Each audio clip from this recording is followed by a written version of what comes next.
आज का ये एपिसोड शुरू करने से पहले एक छोटी सी बात। क्या आप भी अपना पॉडकास्ट बनाने की सोच रहे हैं? तो एंकर ट्राई कीजिए।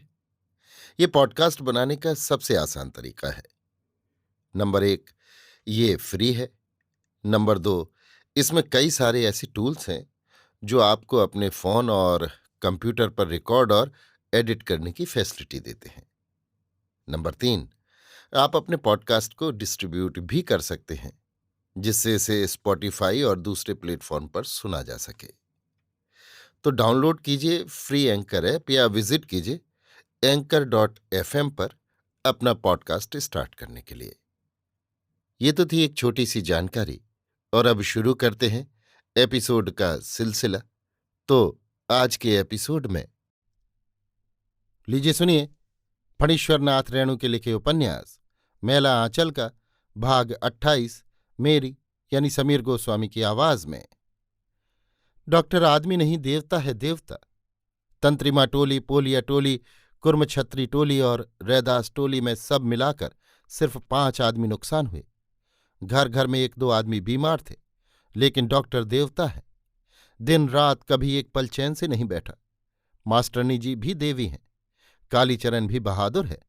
कै और दस्त से भरे बिछावन पर लेटे हुए रोगी की सेवा करना, कपड़े धोना, दवा डालकर गंदगी जलाना आदमी का काम नहीं, देवता ही कर सकते हैं।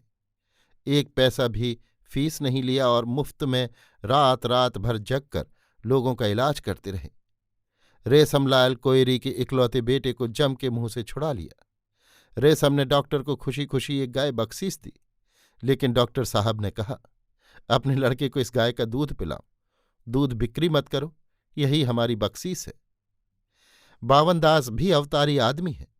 रात भर नीम के पेड़ के नीचे बैठकर खंजरी बजाकर गाते रहते थे, मालिक सीताराम सोच मन काहे करो, सीताराम सीताराम बंदे महातरम मालिक सीताराम। भयावनी रात में, जबकि आदमी अपनी छाया से डरते थे, बावन का गीत डरे हुए लोगों को बल देता था। मालिक सीताराम सोच मन काहे करो, निर्बल के बल राम। ब्राह्मण टोली में 3 आदमी मरे, और जोतकी जी की स्त्री तो दूसरी बीमारी से मरी। बच्चा अटक गया। कायस्थ टोली, संथाल टोली और यादव टोली में एक भी आदमी बीमार नहीं हुआ। राजपूत टोली में 5-7 आदमी को रोग ने पकड़ा, लेकिन डॉक्टर साहब ने सबों को बचा लिया। 15 दिनों के बाद कमली ने डॉक्टर की सूरत देखी है। कमली ने मन ही मन कितनी बातें गढ़ रखी थीं। वो रूठी रहेगी, बोलेगी नहीं। 15 दिनों में एक बार भी तो आते। रहने दीजिए, यही होता ना कि रोग का छूत मुझे लग जाता, मैं मर जाती, आपका क्या बिगड़ता। चरखा सेंटर की मास्टरनी जी जो थी, रात भर खूब चाय बनाकर पिलाती थी ना। लेकिन डॉक्टर को देखते ही वो सब कुछ भूल गई। डॉक्टर का चेहरा एकदम काला हो गया है, आंखें धंस गई हैं। प्यारू ठीक ही कहता था। डॉक्टर साहब दुनिया भर को आराम कर रहे हैं, लेकिन खुद बीमार होते जा रहे हैं। खाना पीना तो एकदम कम हो गया है। कमली चाहती है कि माँ थोड़ी देर के लिए डॉक्टर को अकेला छोड़ दें। आज वो डॉक्टर से लिपट जाएगी। कहिए हैजा डॉक्टर साहब। कमली हंसते हुए डॉक्टर के पास जाती है। हैजा डॉक्टर, सुनिए लड़की की बात जरा। मैं पूछती हूं तुमसे कि तुम दिन दिन क्या होती जा रही हो। माँ डांटते हुए कहती है, वाह रे, रामपुर के बटैयादार लोग उस दिन आकर बाबूजी से पूछ रहे थे कि हैजा डॉक्टर कहाँ रहता है। सुना था नहीं? लोग इन्हें हैजा डॉक्टर ही कहते हैं। कमला खिलखिलाकर हंसती है। माँ हंसते हुए चली जाती है। डॉक्टर मुस्कराते हुए कहता है, लोग हैजा डॉक्टर कहते हैं, लेकिन तुमको तो कहना चाहिए बेहोशी डॉक्टर। आहा, बेहोशी डॉक्टर की सूरत तो आज 15 दिनों के बाद दूज के चांद की तरह देखने को मिली है, और बात बनाते हैं। कमली मुंह फुलाती है। नहीं कमली, इस बीच मुझे बराबर यही डर लगा रहता था कि यदि तुमने कुछ गड़बड़ी पैदा की तो क्या होगा। तो मैं जानबूझकर बेहोश होती हूं, क्यों? हाँ, जानबूझकर। क्यों? क्योंकि बेहोश होने से ही बेहोशी डॉक्टर आता है।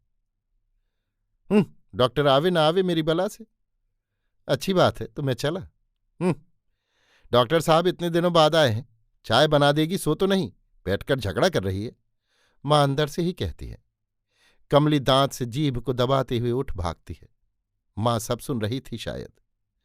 डॉक्टर ने इस बार आसपास के 15 गांवों का परिचय प्राप्त किया है, भयातुर इंसानों को देखा है, बीमार और निराश लोगों की आंखों की भाषा को समझने की चेष्टा की है। उसे मध्यवित्त किसानों की अंदर हवेली और बेजमीन मजदूरों की झोपड़ियों में आने का सौभाग्य या दुर्भाग्य प्राप्त हुआ है।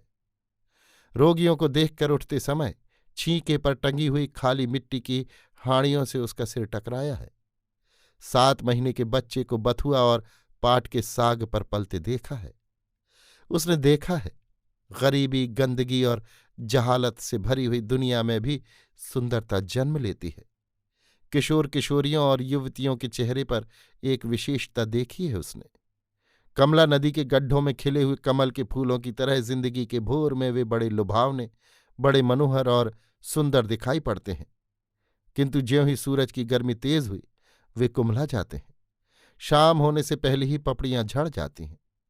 कश्मीर के कमल और पूर्णिया के कमल में शायद यही फर्क है। और कमली तो राजकमल।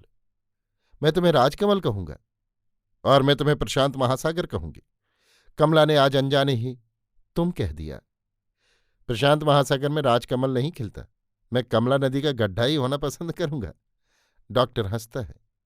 कमला की बड़ी बड़ी आंखों की पलकें एक बार ऊपर उठकर झुक गई। तुमने मुझे आज तक अपना अस्पताल क्यों नहीं दिखलाया? तुम्हारे चूहे, खरगोश, सियार और नेवले।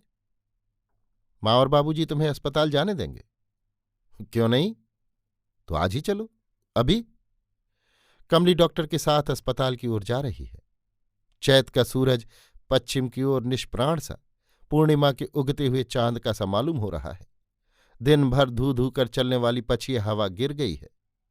गांव के पनघट पर स्त्रियों की भीड़ आंखें फाड़कर इन दोनों को देखती है। झगड़े बंद हो जाते हैं, पानी भरना रुक जाता है। नजर से ओझल होने के बाद फिर सबों के मुंह से अपनी अपनी राय निकलती है। कमली अब आराम हो गई। डॉक्टर साहब ने इसको बचा लिया। दोनों की जोड़ी कैसी अच्छी है। सतलरेना बैस्कोप का एक किताब लाया है, उसमें ऐसी ही एक जोड़ी की छापी है, ठीक ऐसी ही। डॉक्टर भी कायस्थ है क्या? कौन जात है? क्या जाने बाबा, इलाज करते करते कहीं। क्या भक्ति है, सिर की गर्मी शाम को मैदान की हवा में ठंडी हो जाती है, जानती नहीं? मौसी ने जब जुगल जोड़ी देखी तो उसके हाथ स्वयं ही आंचल के खूंट पर चले गए। आंचल पसार कर मन ही मन बोली, दुहाई कमला मैया।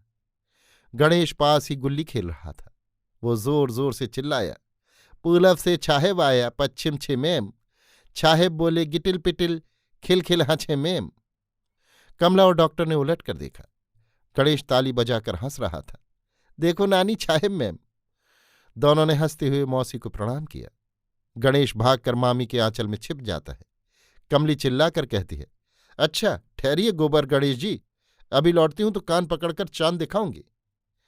तहसीलदार साहब रास्ते में ही मिले। हंसते हुए बोले, हाँ शायद यही पागलपन सवार हुआ था। अच्छी बात है, सुबह शाम की हवा में बहुत गुण है। सभी एक ही साथ हंस पड़े। कोठी के बाग में गुलमोहर की बड़ी बड़ी डालियां लाल लाल फूलों से जलती हुई हवा के हल्के झोंकों में हिलडुल रही थीं। अमलतास के पीले फूल नववधू की पीली ओढ़नी की याद दिला रहे थे। योजन गंधा शाम की हवा में पागलपन बिखेर रही थी। शिरीष के फूलों की पंखुड़ियां मंगल आशीष की तरह झड़ रही थीं। मार्टिन ने बड़े जतन से फूल लगाए थे। बाग लगाते समय उसने ऐसी ही शामों की कल्पना की होगी। बाहों में पड़ी हुई मेरी के लाल होठों की ताजगी को और भी प्राणमय बनाने के लिए। पानी पटाने वाले मालियों को वो कड़कते हुए बोला होगा, देखो एक भी गाछ सूखने पर 50 बेंट देगा। चैत की गोधूली में अपनी सारी तेजी खोकर सूरज ने श्याम सलोनी संध्या के आंचल में अपना मुंह छिपा लिया था। दूर तक फैली हुई ताड़ों की पंक्तियां कुछ मटमैली, कुछ सिंदूरी सी पृष्ठभूमि में गर्दन ऊंची करके सूरज को अतल गहराई में डूबते हुए देख रही थी। गाय और बैलों के साथ घर लौटते हुए चरवाहे सावित्री नाच का गीत गा रहे थे। आहे सखी चलू फुलवारी देखे है, देखी भो सुंदर रूप, नाना रसना फूल अनूप, चलू फुलवारी देखे है। गुलमोहर के लाल लाल फूल बुझ गए हैं और अमलतास की पीली ओढ़नी न जाने कब सरक कर गिर पड़ी, किंतु योजन गंधा अब भी पागल बना रही है। डॉक्टर देवता नहीं, आदमी बनना चाहता है। एक जोड़ी निर्मल आंखों की पलकें जरा ऊपर की ओर उठीं और फिर झुक गईं। अभी आप सुन रहे थे फणीश्वरनाथ रेणु के लिखे उपन्यास मैला आंचल का भाग 28 मेरी यानी समीर गोस्वामी की आवाज में।